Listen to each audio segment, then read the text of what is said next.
Come and take this ride with me, y'all. It'll be empowering, it'll be revealing, and it will be healing. This is Life Being Revealed with Judson Jaye. Hello once again. Judson Jaye here, and I hope all is well and getting better. So we're just gonna jump into it. So today I want to talk about a disease called guilt. I want to talk about guilt and its many forms and how you can be struggling with guilt without even knowing that you're feeling guilty at all. So first of all, I want to establish the fact that guilt is a disease to your happiness. Guilt feeds on your will and it smothers the optimistic you. When you're infected with guilt, you allow others to judge you through their eyes based on the things you've done in the past. But more importantly, guilt won't allow you to see yourself past the bad decisions that you've made in the distant and not so long ago past. And y'all, this is how tricky and cunning guilt is. Guilt says to you, you need to feel me, because feeling me means that you care about having had made those bad decisions. So keep on feeling me. But what guilt doesn't tell you is that if you keep feeding it, it never really goes anywhere. See, when you don't acknowledge and deal with those emotional burdens, they weigh you down and make it harder to move on and grow. And you don't even know why. So since you're unable to understand what you're feeling emotionally, you can't hold it accountable. And so you're emotionally unbalanced. So when you want to try something new, something better, you allow others to say, how are you going to do that when you were just doing this? And you listen because guilt smothers the optimistic you. Subconsciously, you may be feeling guilty about not taking life as seriously as you should have, or guilty about not taking any chances in life, or guilty about not ever really taking up for yourself. So that guilt begins to settle in and fester until you say those things that you feel so badly about being in the first place. Because your guilt has lied to you and you listen. It'll stop you from correcting or putting in actions the steps leading towards correcting a bad decision. And before you know it, you're stuck with years, if not a lifetime, of things that you're feeling guilty about. So, and at this point, your guilt has become so overwhelming that your feeling is too much to overcome, so you don't even bother. And since overwhelming guilt leads to depression too often, suicide becomes the only remedy for your guilt. Guilt is a disease, it's a serious disease that needs to be confronted. But you have to know what you're feeling before it festers. Guilt, like I said, it's just like fear. It's cunning, and sometimes guilt often starts as denial. Telling yourself what you did wasn't so bad, but not really believing what you did wasn't so bad. And the denial could be calm and tempered, or it can show up as an aggressive dismissal, causing anger and even violence. So you trick yourself into thinking because you're not apologetic, or since you are alpha blood, that you don't give a damn. But none can be further from the truth. It's just that your guilt has manifested itself wearing a face that's not commonly associated with feeling guilty. When you put that pressure on yourself, or you allow others to put pressure on you, you allow those emotional triggers to get pulled. We have to understand what we're feeling. You do give a damn because you're affected by the wrong you've done. That's why you're retreating inwardly by not apologizing, because apologizing for something you've done wrong is the normal and healthy thing to do. Or you're lunging outwardly, which can seem mind-boggling to everybody out here, because everybody like, how the hell are you alpha blood? And everyone involved know you was dead wrong. But no one knows the pressure that a person is already putting on themselves because of their guilt. Now you add some more pressure and it can get volatile. So I must suggest to those of you on the receiving side, why someone may be feeling guilty, be mindful. Y'all have to be careful in the way when you approach people with those high emotions. Be mindful of the pressure you're constantly putting on people, because like I said, you never know the pressure that they're already putting on themselves. Emotions are highly combustible, so stay mindful. Not to be the one pushing those buttons. Okay, so that emotional side of yourself, it's complicated and complex, and it will test you at the most sensitive and inconvenient times of your life. So you have to learn how to recognize exactly what you're feeling. Emotional understanding. All right, so take the word, let's take remorse and guilt. Remorse and guilt are not the same emotion. Webster's dictionary would tell you that remorse is regret or guilt, and it's neither. Through my understanding, remorse is a state that you come to on your own without being painted the villain by yourself or others, or at least not the others that you give a damn about their verdict of you as a person. Okay, so say someone came at you with a knife, and you put out a gun and you shot and killed him. Although you was defending yourself and you know that you didn't set out to hurt anyone, you still may come to feel remorseful for taking a life. And you certainly don't regret it because you'd probably be dead had you not shot. Feeling guilty is an internalized, harboring, and festering admittance of your wrongdoing. Feeling guilty is a final judgment you put on yourself or you allow others to put on you. If you allow someone to deem you guilty, that's who you are to them in your head forever. You've allowed them to make you guilty, so every time you're around them, you feel uncomfortable, like you're doing something wrong at that moment. So you make yourself forever guilty. Guilt is a final judgment that you put on yourself or you allow others to put on you. As long as you hold on to it, it's final because you can't see past it. Webster's dictionary would tell you that guilt and remorse are the same, but y'all have to understand the simplicity of this English language when it comes to identifying emotions and pinpointing the way we feel.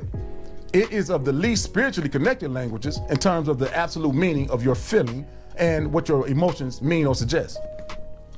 So I learned this Japanese word, koi no yoken. It's not quite love at first sight, but refers to the feeling of meeting someone and knowing that it's inevitable that you will fall in love with them. Now imagine being able to put a word to that feeling just for a second. Now you're not putting the carriage before the horse in your head, as far as tricking yourself into thinking it's love at first sight. So now you can approach it with the right amount of attention when you can pinpoint exactly what you're feeling. Y'all, we have to dig deep in this quest for emotional understanding. Now, do you know there are 50,000 characters altogether in the Chinese alphabet, but their modern dictionary rarely uses over 20,000 characters. An educated Chinese person will know about 8,000 characters, and to be able to read one of their newspapers, you'll need to know at least 2,000 to 3,000 characters. That's compared to the 26, A through Z, you'll need to read an English newspaper. Now, just imagine how many different words, there are to pinpoint exactly what you're feeling with definitions to explain. Now, based on those numbers I just gave you from one language, now imagine all the languages in the world. Now imagine how many feelings you have that can't be identified. And if you can't identify them, you can't hold them accountable or give them praise. So I suggest that you study other words of emotions or feelings from different languages to aid in a more evolved and objective way of thinking. Just Google Japanese or Chinese or African words of emotions. That's not in the Webster's dictionary or English language. And just have fun with it. It'll be revealing. Okay, now, some parents allow their kids to feed off of their guilt. You ever not do something that you told your child you would do, so in return, you allow them to get away with something that they know damn well is wrong? So now you've set two bad examples. First, you didn't keep your word. And second, by allowing your child to get away with the rules you set because you're feeling guilty, you're telling your child that rules are circumstantial. This is just one example of how guilt is counterproductive to growth and commitment. I'm saying it again. Guilt is counterproductive to growth and commitment. You can't move forward until you eliminate your guilt. So say you've done wrong. Say you've done someone wrong, and now you're putting your life back together and you're doing the work on yourself, and that person won't forgive you and it's killing you inside. You have to let it go. Because the one thing that you and that person you wrong can agree on is you don't like the person you were either. That's why you got rid of them. You're mad at that person as well. The only difference between you and the person you wrong is that you've forgiven that part of yourself. So you have to let it go. But here's the tricky part. You can't be mad at that person you've wronged for still being mad at you. A part of healing guilt is understanding that people's views are theirs and theirs alone. And everyone processes hurt and guilt and disappointment differently. So they don't have to forgive you, but you do have to move on without their forgiveness and never make those bad decisions in regards to yourself or others, while taking solace in the true and real fact that they're mad at and unwilling to forgive someone that you've left behind and no longer exists. So you must let it go. You got to get on with your life, because that person is still hurting. You have to let them process that. And if they can't process it, you still have to move on and just correct yourself. Okay, now finally, there's the guilt that you feel when you've done absolutely nothing before or after to feel guilty about. And this often occurs when it's one of those situations where everyone but the people involved can see your worth. You can't see your worth, but you know you're a good father. You know you're a good husband. You know you're a good wife. You know you're a good mother, a good son, daughter, friend, coach, employee, brother, sister. Every time someone needs you, you're right there. When they call on you, you come running. But no matter what you do or how far you go for someone, it's never enough. It's always, you didn't do this. It's always this and that.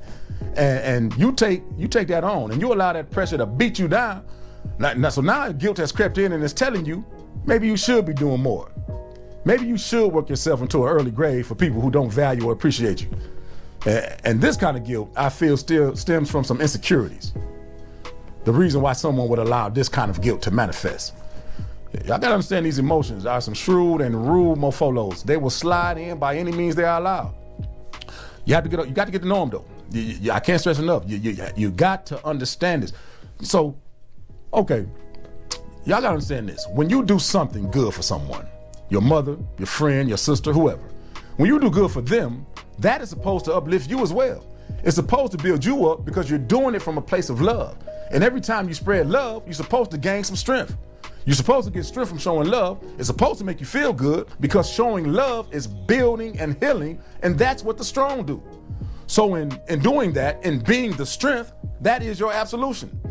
You should have a level of love and strength from within that you carry with you and you feel that gets stronger with every act of love. And that feeling of love from within should absolve you from people's bull jump, and anything that they come at you with. So the love that you've shown over the years is your armor against those who haven't appreciated you. So now you can look back and take a mental note and draw some strength from all of your good deeds you've done and be strong in the love that you've shown and stop letting unappreciative people make you feel guilty by taking all that you do for granted. Watch out for people like that. And I'm not saying that you have to put them out of your life necessarily, but you got to change the way that you respond to their bull jump. You have to hold them accountable. You got to hold them accountable for their BS. And you got to be mindful of that guilt, because that guilt will have you broke. That guilt will have you so hard on yourself that you won't know who you are and you won't know how to do anything right. The only thing you'll be able to do is just to be a footstool for other people. It will rob you of yourself and you'll never know who you really are. You cannot afford to let someone's disappointment or the fact that you didn't fly for them turn the love that you give them into guilt. That is some of the saddest mess. I mean, I see it all the time. You actually let your love that you're giving somebody and you let them turn it into you feeling guilty. And I know people like that, and I know y'all probably know people like that, and people would try that mess and would love for you to stay stuck right there. So remember, the love that you give should give you armor against any guilty feelings. Hold into that. Being able to show love makes you stronger than those who don't appreciate it, not weaker. But you gotta let go of your guilt. Guilt is unhealthy. It is a disease to your happiness. So you ever notice that when you're pondering on your mistakes or shortcomings of your life, your physical language is one of defeat, your head is hanging down, shoulders are slumped over, your mood is altered. That defeated behavior is from feeling guilty. Now, have you ever found yourself walking straight up, chest out, head up, walking high with high energy, smiling, while feeling defeated? No, it don't work like that. That's your energy. So when you feel defeated, you act defeated. So defeat comes. When you're feeling guilty, you look guilty and you act guilty. So the perks of having good energy don't come your way. Life stops giving you the benefit of the doubt. But once you're free of your guilt and your energy is high, life takes notice. So this is what I had to do when I was stuck in my rut, and I want y'all to do it. What I want you to do is get up in the morning, and I really want you to practice doing this because we're putting in the work. I want you to stick your chest out, keep your head up, and start walking like you're proud of yourself because you've begun to put in the work. It's a physical confirmation. And I really want y'all to be mindful of doing this because the more you do this consciously, it starts to take a life of its own. And I know it may seem a little elementary, but I did it. I had to, all right, man, you tripping, man. Let's get back into it. So y'all just the little things that you begin to do. And it will take a life of its own and it'll start making you feel good and you'll start doing it unconsciously. So I want you guys to, y'all stay in the moment by being mindful of these different forms of guilt so you can begin to cure yourself and then be free of this disease called guilt. This is Judson Jaye, offering what's missing and giving what's needed.